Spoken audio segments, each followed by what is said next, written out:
सवाल ये वाला। अब मैं आपको एक्चुअल स्पीड पे कोशिश करूंगा करके दिखाऊं सवाल। OPRQ is a parallelogram. उसने आपको बता दिया OPRQ पैलोग्राम है, तो इसमें से क्या क्या चीजें आपको पता लग गई, ये आपको सोचना है। S is a point on PR such that PS is to SR is equals to 1:3। इस रेशियो से क्या क्या निकाला जा सकता है वो भी आपको सोचना है। OP की वैल्यू P और OQ की वैल्यू Q, एक्सप्रेस PQ। तो मुझे PQ निकालना है, तो PQ का मतलब हो गया OQ माइनस OP, और OQ की वैल्यू है मेरे पास Q, OP की वैल्यू मेरे पास P। फिर उसके बाद उसने मुझसे कहा QS बताओ। तो QS के लिए जो मैं कर रहा हूं वो मैं कर रहा हूं, QS के लिए मैं जा रहा हूं Q से R, और फिर मैं जा रहा हूं R से S। मुझे QR पता है बट मुझे RS नहीं पता। सही है।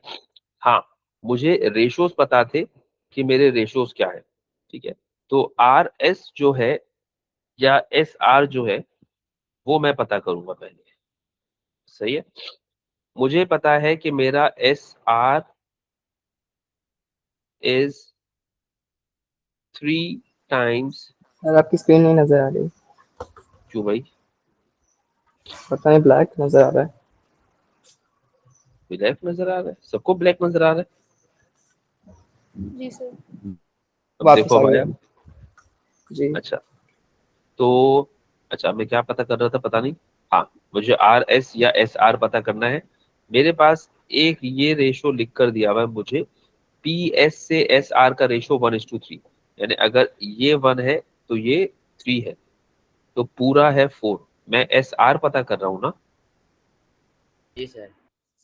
तो QS SR is 3/4 of PR। ठीक है, क्या हमें PR की वैल्यू पता है? जी PR की वैल्यू, 4 अबे बेटा ये वैल्यू ऐसी नहीं होती। PR की वैल्यू Q है। सर प्लस हो जाएगा। क्या चीज प्लस हो जाएगी? PR की वैल्यू पता करनी है तो P से S तक 1 है, तो उसके बाद P से S बेटा से वो R। वैल्यू नहीं है, वो रेशो है।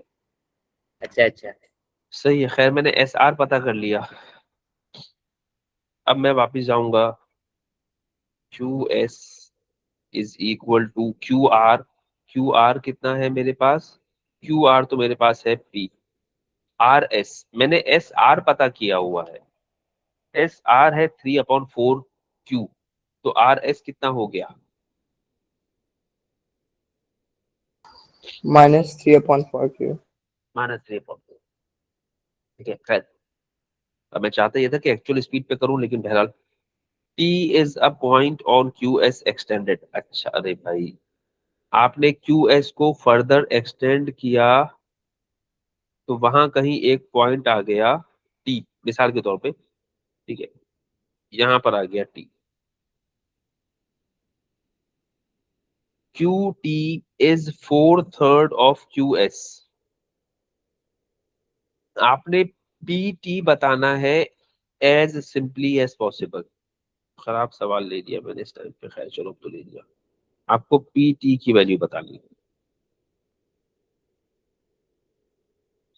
अच्छा भाई, P से T जाना है, तो P से T जाने के लिए, सर ये तो एक्सटेंड कर रहा है। हाँ यही बोला ना उसने कि भाई T is a point on QS extended. QS को बढ़ाओगे तो उस पे एक पॉइंट T मिलेगा। सर ये तो मुश्किल है सर। हाँ ये मुश्किल सवाल है, खैर अब आ गया तो क्या कर सकते हैं। हाँ, चलो भाई, अब उसने आपको कुछ रेशोज बताए हैं कि QT is equal to 4/3 of QS। आपको वैल्यू बतानी है PT की। अब PT की वैल्यू बताने के लिए या तो रेशो या फिर एडिशन सब्ट्रैक्शन, राइट? जी। चलिए, अगर एडिशन सब्ट्रैक्शन की बात करूं तो PT का मतलब हो गया PS प्लस ST। यही बात है। जी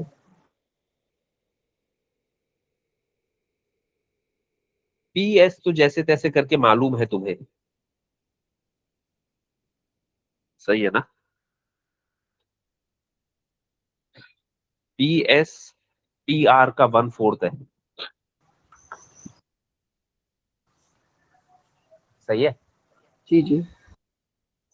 अब रह गया एस टी।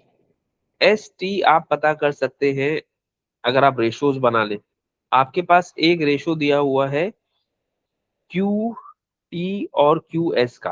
क्यू टी और क्यू एस का रेशो 4:3 है, ठीक है। ठीक है। आपको एस टी की वैल्यू चाहिए, तो या तो आपको एस टी और क्यू टी का रिलेशन बनाना है, या आपको एस टी और क्यू एस का रिलेशन बनाना है, ठीक है।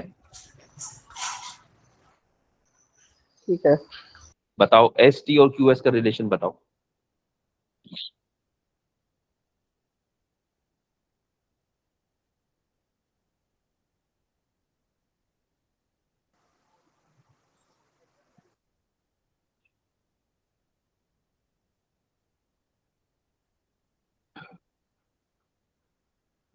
ये दिया हुआ है तुम्हें,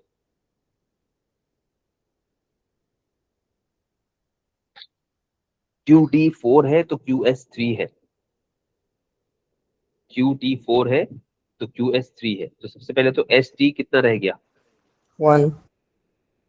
मैं एस टी और क्यू टी का रिलेशन बना सकता हूं, मैं एस टी और क्यू एस का रिलेशन बना सकता हूं। एस टी है 1, क्यू टी है 4। एस टी है 1, क्यू एस है 3। तो अगर एस टी की वैल्यू पता करनी है तो या तो आपको ये वाला रेशो यूज करना है, या फिर आपको ये वाला रेशो यूज करना है। कौन सी वाली वैल्यू पता है। एस पहले रिलेशन से एस टी पता करना है तो क्यू टी पता होना चाहिए, दूसरे वाले रिलेशन से एस टी पता करना है तो क्यू एस पता होना चाहिए। क्या पता है आपको। बस क्यू दोनों। एस है, क्यू टी की वैल्यू नहीं पता थी ना बेटा, क्यू एस की वैल्यू पता है। हाँ जी, ऐसे वाली पता है। तो एस टी हो गया 1/3 ऑफ क्यू एस, राइट। वापस आएंगे सवाल पे। P T is equals to P S plus 1/3 of Q S. P S की वैल्यू मेरे पास दी हुई है मुझे, पी एस की वैल्यू मैंने निकाली हुई है शायद। 1/4 ऑफ पी आर, तो ये भी लिखना पड़ेगा मुझे। पी एस भी नहीं पता मुझे। P S is 1/4 of P R. चलिए, तो 1/4 टाइम्स पी आर की वैल्यू है क्यू, 1/3 ऑफ क्यू एस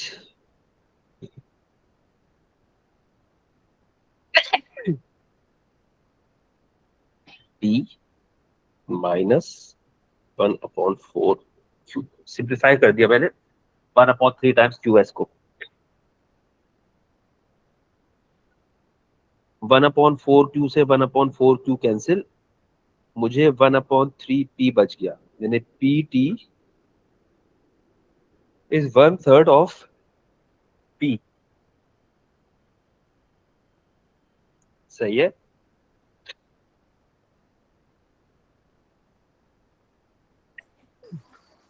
ठीक है। चलिए, अब ये खैर मैंने जैसे शुरू में कहा था कि मैं एक्चुअल स्पीड से करने की कोशिश करूंगा, खैर एक्चुअल स्पीड से तो नहीं कर पाएगा क्योंकि थोड़ा बहुत समझाना पड़ेगा मुझे आपको, लेकिन फिर भी कंपैरेटिवली बहुत तेज किया मैंने। रुक कर इन्फॉर्मेशन एक्सट्रैक्ट करके दिखाई नहीं है यहाँ पर आपको, ठीक है। क्योंकि पेपर में बैठ के इतना टाइम नहीं होगा कि आप सारी की सारी इन्फॉर्मेशन पहले एक्सट्रैक्ट करके लिखते जाएंगे लिखते जाएंगे लिखते जाएंगे। जो जो इन्फॉर्मेशन की जरूरत होती है उतनी ही एक्सट्रैक्ट करके डायरेक्टली यूज कर ली जाती है। अब प्रॉब्लम ये होती है कि पढ़ाने के टाइम पर जब हम ये कर दें ना कि अब हमें ये इन्फॉर्मेशन चाहिए तो हमने ये निकाली और कर लिया काम, वो बच्चों को उसमें बड़ी परेशानी हो जाती है। इसलिए पहले मैंने आपको हर सवाल में जितनी इंफॉर्मेशन निकल सकती थी सारी निकाल के दी कि भाई सब इन्फॉर्मेशन निकलती कैसे है। अब सीधी सी बात है, अगर आप एग्जाम में बैठे हुए सवाल कर रहे हैं तो आप सारी इंफॉर्मेशन निकालना जानते जरूर होंगे, बट सारी की सारी निकाल के दिखाएंगे थोड़ी। तो जितनी की जरूरत होगी वो की जाएगी। तो अगर आप फर्ज कीजिए स्ट्रगल कर रहे हैं कि यार ये क्या किया सर ने, ये इतना ये कैसे सोच लिया, तो वो वही सब कुछ किया है जो मैंने आपको सिखाया है। बस बात ये, हर चीज नहीं लिख के दिखाई मैंने इस दफा। ठीक है। अच्छा, अब पीटी की वैल्यू 1/3p आ गई। यानी ये जो पीटी तुम देख रहे हो रेड वाली लाइन, ये 1/3 ऑफ पी है। सही है। और ओपी जो देख रहे हो वो पी है। Is that right? सही है ना? यानी पीटी क्यूपी का मल्टीपल है।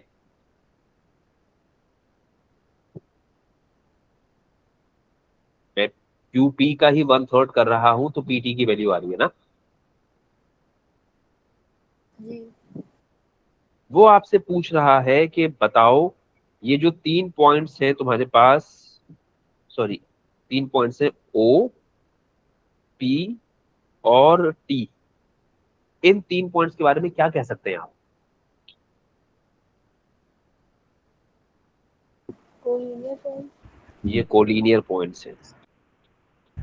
कैसे पता चला हमें? क्योंकि ओपी की वैल्यू और पीटी की वैल्यू एक दूसरे का मल्टीपल है। तो बस collinear points is the keyword. पूरा sentence O P and T are collinear points लिखने की जरूरत नहीं है। हाँ, अगर पी टी की वैल्यू कुछ और तरह की 1/3p प्लस क्यू ऐसी कुछ आ जाती तो फिर पीटी ओपी का मल्टीपल नहीं होता। समझ आई बात? जी समझ आ गया। और अगर पीटी की वैल्यू ओपी का मल्टीपल नहीं होती तो कम से कम वो कोलिनियर तो नहीं थे। ठीक है। तो यहां समझने की बात यह है कि मैंने जब ये क्यू एस वाली लाइन को एक्सटेंड करके टी तक पहुंचाया तो मैंने मेक श्योर किया कि टी ऐसी जगह रुके कि जब मैं ओ पी वाली लाइन को एक्सटेंड करता हुआ आगे बढ़ाऊंगा तो वो टी से जाकर मिलेगी। सही है। अगर मैं क्यू एस की लाइन को एक्सटेंड करता हुआ लाता और टी को इधर कहीं बना देता तो फिर O P T straight line नहीं बनती। सही है। तो मैं टी को एक्सटेंड करके उस खास पॉइंट तक लेकर आया कि टी ऐसी जगह लैंड करे कि जहां पर ओ पी को एक्सटेंड करने पे वो टी से जाके मिल जाएगा।